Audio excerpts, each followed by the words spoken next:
Alright guys, we're here. I said I wasn't going to do a Raw review, but I decided I wanted to do it because Rollins is back. Let's go. The Rollins is back. That's basically what happened at first. Then Roman Reigns comes out, and I want to ask: was Seth Rollins face or heel? He cut a face promo, then he cut a heel promo, like all at the same time. Then cheered and booed, and then ultimately cheered. I say his face, just cutting heel promos. I would say. That's just what I had to say about it. Roman Reigns comes out. He jumps out of the ring. Typical Rollins stuff. And here comes Shane O'Mac. And Shane O'Mac drops the bombshell. Seth Rollins versus Roman Reigns at Money in the Bank. Hell yes. That's going to be amazing. And then, to top that off, tonight we got the Money in the Bank qualifying matches. Money in the Bank is my favorite pay-per-view. It's insane. I love ladder matches. So, the first qualifying match was Sami Zayn versus Sheamus. And, wow, Sheamus is a straight beast. He's a monster, just brutal. I mean, those backbreakers that he hits are insane. But Sami Zayn, when he runs up off the barricade, hits that moonsault off the barricade, it's pretty cool. And he caught Sheamus with a haluva kick out of nowhere. I mean, Sheamus rolls in the ring, haluva kick, just like last night. Bell rung, haluva kick right to Kevin Owens, and Sami Zayn wins. And so, after the match, you can tell Sheamus is a little bit pissed off that he lost. So we come back from break, and they're talking, and Renee Young's interviewing Apollo Crews about his upcoming match with Chris Jericho for the Money in the Bank qualifying match. And here comes Sheamus and beats the shit out of Apollo Crews. And is tired of hearing about this new era crap. And obviously so am I. Okay, we know it's a new era, but you don't have to say it every damn time you say something. And next thing Superstar comes, oh my god, it's a new era. You just said that last month about somebody else. Shut the fuck up and just get on with it. Just stop with the new era shit. But Sheamus is basically saying no one's going to come in here and take his spot. And I'm okay with that. I'm glad they're doing something with Sheamus. And so then we have another match. Well, something with like the New Day. And they're basically celebrating Raw's 1,200 episode. And here comes the Social Outcast. They were running around the ring with a fucking cake, trying to hit it in people's faces. Come on, this is typical WWE with this shit. But here comes the Social Outcast for a six-man tag match. Are we honestly supposed to be taking the Social Outcast serious after all this shit? I mean, come on, we already know they're jobbers and they got their ass whooped. And it basically just led to them smashing a cake in Heath Slater's face because he was knocked the fuck out. It was a funny part. Bud Ellis and Curtis Axel had Heath Slater up, and here comes Bud Ellis. Bow train, and they start running, and Heath Slater falls, which I thought that was pretty funny. It was actually a pretty funny part. Alright guys, so here we go with our next Money in the Bank qualifying match. Since we didn't know who was qualifying out of Chris Jericho, Apollo Crews, we had Cesaro Miz, which Miz came out and cut a great promo. I've always loved the Miz on the mic, and he's a really an okay wrestler. There's nothing wrong for people to say they like the Miz, because the Miz has done stuff in this business, and he's done a pretty good job of it. So I really like the Miz, and his wife just makes him a lot better, because Maurice, my favorite diva of all time. Pure, probably just the looks, but she did okay wrestling, I would say. Not the best, not the worst, okay. But the match for Cesaro was great. Cesaro won with the Gotcha Neutralizer. I don't know why they're putting Gotcha in front of the name now. This has always been the Gotcha Neutralizer. I always thought it was just the Neutralizer. I don't know. Who knows? But Cesaro wins. So we have Sami Zayn and Cesaro in the Money in the Bank so far. It'd be nice to know who gets to go out of Apollo Crews and Sheamus, but my pick to win the Money in the Bank, I'll go ahead and tell you already. It's going to be Kevin Owens. No doubt about it. Kevin Owens. Because I think it'll go all the way up to SummerSlam. And he'll go in beat Sami Zayn at SummerSlam. Right after he beats Sami Zayn, the next match comes, and it's the WWE Championship match. Kevin Owens cashes it in, new WWE Champion. That's my take on what's going to happen at SummerSlam. But we got a while to go for that, but a great qualifying match. Both qualifying matches have been pretty good so far. Okay, you remember how Sheamus beat the shit out of Apollo Crews? He still had the match with Chris Jericho. And not only did he not look injured, he came out his normal way, going crazy, hitting the jumps. What the hell was that? Dude, he didn't sell none of that shit that just happened backstage. None of it. But the match was good. Match was pretty good. Apollo Crews is a great athlete. The standing moonsault off the apron was pretty cool.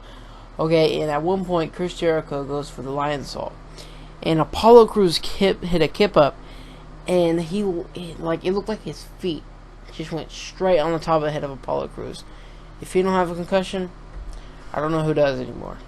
That was bad looking. It really was. And then Jericho goes for the walls of Jericho. Apollo gets out, but then right when Apollo gets up, code breaker, and Chris Jericho wins. Now, I honestly thought after Extreme Rules Jericho was done for a while, but he's back. He's still there. I don't like him that much anymore. I'm just getting bored with his work. Now, if him and Sheamus team up to take out these New Era guys, I think that'll be a cool storyline, because after the match, Renee Young goes and talks to Sheamus and asks what does he think about the outcome of that match, and all he can do is laugh with a creepy ass laugh. So I don't know what's going to be going on. I think I'm really interested in this storyline. I think it'll be pretty cool and interesting for sure. Holy shit, Enzo is back. That was great. Oh, it was so great seeing him back. It's been 3 long weeks without him. 3 to 4 long weeks without him, and I'm glad he's back. I mean, it was great. He's hilarious. He always is. And Cass goes, and my 16 foot whatever is gonna be right off your forehead, and I'm gonna it's like me shooting a basketball in a pool. I don't miss. And Enzo is running around the ring acting all crazy and shit. It is so great to see him back. But they set up a match with it was Big Cass versus Devon. Not Devon, Big Cass versus Bubba. And obviously Enzo is officially clear, because I thought he'd come back just to do like a manager role, because that injury he took at Payback looked worse than it actually was. But Enzo's back, and he's all clear for full contact, because here comes Enzo running out of it completely. Just high speed as ever. And all of a sudden, he runs past Cass. Cass catches him and throws him on Devon. I was like, oh shit, he's down. Big Cass hits that big boot, then hits the Empire elbow. I don't like how he's winning off of an elbow drop, like just a standing elbow drop. I don't care if he's 7 foot tall. It's just an elbow drop. What are we, in the 80s? I like the East River Crossing as a finisher instead of the elbow drop, I'd have to say. It looks a lot better for you if you win off of that move than an elbow drop. But nonetheless, the match was good. Now, they're about to talk about the Divas match. Oh, God. This is going to suck. I hated what they did at Extreme Rules. Why the fuck you got Dana Brooke out there? Man. And I've heard there's rumors about possibly a women's ladder match at Money in the Bank. Okay. I wouldn't be too mad about that. That seems probably kind of cool to look at. You know what I'm saying? It wouldn't be that bad, but yeah. Hopefully that's what's announced, and it's not going to be some terrible match again at the next pay-per-view where there's another terrible finish. Hopefully it's a ladder match. That'd be great. What in the blue hell was that? What?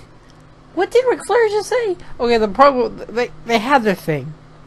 And Ric Flair grabbed the mic. And I swear to God, he was drunk for a second there. He goes, I just so proud of you. That's exactly what I fucking heard. I could not understand a word this motherfucker said. He sounded like he just drunk like 8 fucking shots of something and went out there and tried to do this shit. And then Ric Flair started to cry. Charlotte was holding in tears. That just made the whole thing terrible. Well, Ric Flair crying was the only thing I cared about because Ric Flair is a fucking legend. Charlotte's, I don't like her. Fucking whatever that bitch's name is, tries to do the strut with Ric Flair, Dana Brooke. She can't do that. The only people I think should do the strut are Ric Flair, Jeff Jarrett because he's done it and he does it great, and Eric Young. I've seen Eric Young do it on TNA or whatever, and it's always pretty good. So this, no.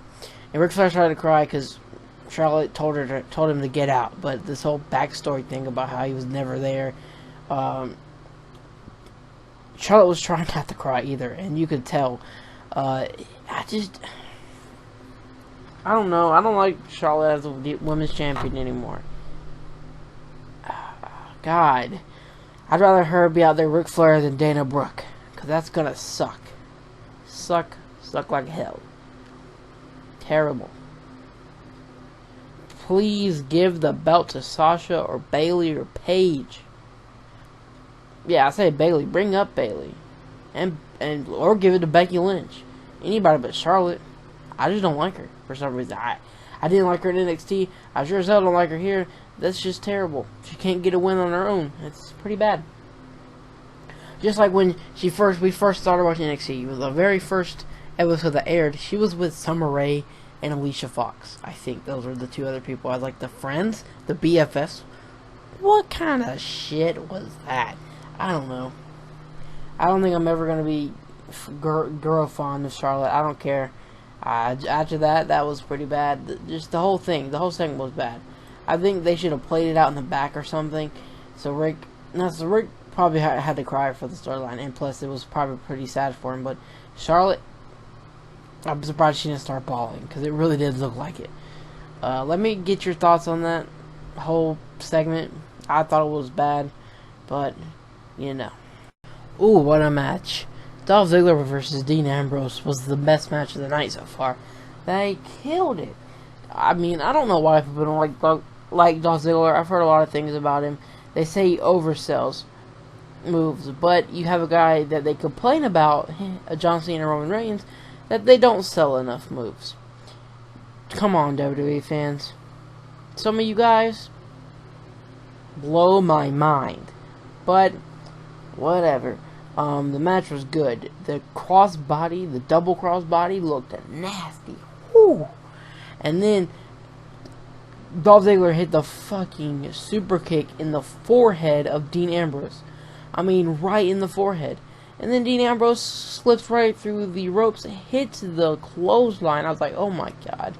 That was nasty. That was a nasty combination of those moves right there. And then gets up, hits the Dirty D's, and Dean Ambrose goes on in the Money in the Bank. So we have Dean Ambrose, Cesaro, Chris Jericho, and Sami Zayn so far. Now, I did say I wanted Kevin Owens to win, but now I'm thinking Dean Ambrose with the way of this whole Seth Rollins versus Dean Ambrose storyline. So if they could get that up to SummerSlam, and now would be another match. So you have, I think you would have Seth Rollins versus Roman Reigns here.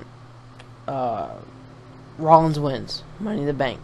You go to SummerSlam, skipping over pay-per-view, a couple of the pay-per-views. I'm talking about the big ones here, and Roman Reigns wins it back. Dean Ambrose cashes it in at SummerSlam. That could be another a thought of the Money in the Bank. Oh my gosh, fantasy booking is awesome. I love it. It's great. It's fun to do. But I don't know, Dean Ambrose or Kevin Owens, or the AJ Styles versus Kevin Owens match is about to come on. We all know that's going to be amazing. If you already didn't know, I do these live. Like after every segment, I go ahead and review them, just like that. And just a quick heads up, Q&A tomorrow. I was going to do it today. Tomorrow, make sure you go put your questions in. Link will be in the description. Yeah, and we'll be doing that tomorrow. I thought about doing it live, but I don't know if I'll have the time tomorrow, so we might just stick to a regular Q&A, which I think that'll still be fine. Okay, so before we start the match, AJ Styles says that if it wasn't for the Usos and the club, he would have won that match. The club comes out, and they're basically saying, we've helped you at Extreme Rules, we've taken on everybody for you, and AJ basically says, we're done. They broke up. Oh my gosh, I knew it was coming. Ever since they announced that Finn Balor versus Samoa Joe in a cage match at TakeOver for the title, my thoughts were Samoa Joe wins that cage match. Loser goes to the main roster, and one of them, and either AJ or Finn, will be the leader of the club. Now, seeing as how much WWE ain't really using the club right, in my opinion, they should use them like they use them in New Japan, and just kill everybody, and not on the mic so much. See, I just like a bunch of silent killers beating the shit out of everybody, not this. And then it's still great, to be honest. I still like it. I just wish they were more like they were in New Japan. But Finn Balor probably is gonna get caught up. That's what makes sense right now. I don't know. What do you guys think? Finn Balor gets caught up after his loss at TakeOver? I think so. Alright, what a match. I mean, what a match. I thought that the Dolph Ziggler and Sheamus match, Dolph Ziggler and the Ambrose match was good. That match was even better. Oh my gosh. Now, imagine that at a main event of a pay-per-view, how much better it would be. And it was already a freaking great match. See what I'm talking about here? This is insane. KO wins. So I still have my 2 picks for Money in the Bank. Like I said, Kevin Owens or Dean Ambrose. I'm getting the hiccups now. It's great. But the powerbomb on the stairs, jeez. I thought it was it after that. I really did. We always see the people jump back in, but I really did think it was it. That was it for the match. But the freaking package thing he does, where he plants their head on his knee. Oh my god. And then that 455, whatever the hell it is, splash from AJ Styles is awesome. Kevin Owens tried to hit that moonsault. AJ moved. It was just a great match altogether. It was good. But yeah, that's going to do it for me. My Raw review. Make sure you like, subscribe, and comment. As always, subscribe if you're new. Let me know what you think of the show. And remember, go to the link in the description. Put your questions in for the Q&A. They will be answered tomorrow. But with that being said, like, subscribe, and comment. I am out. Thank you so much for watching. And yeah, I'm out.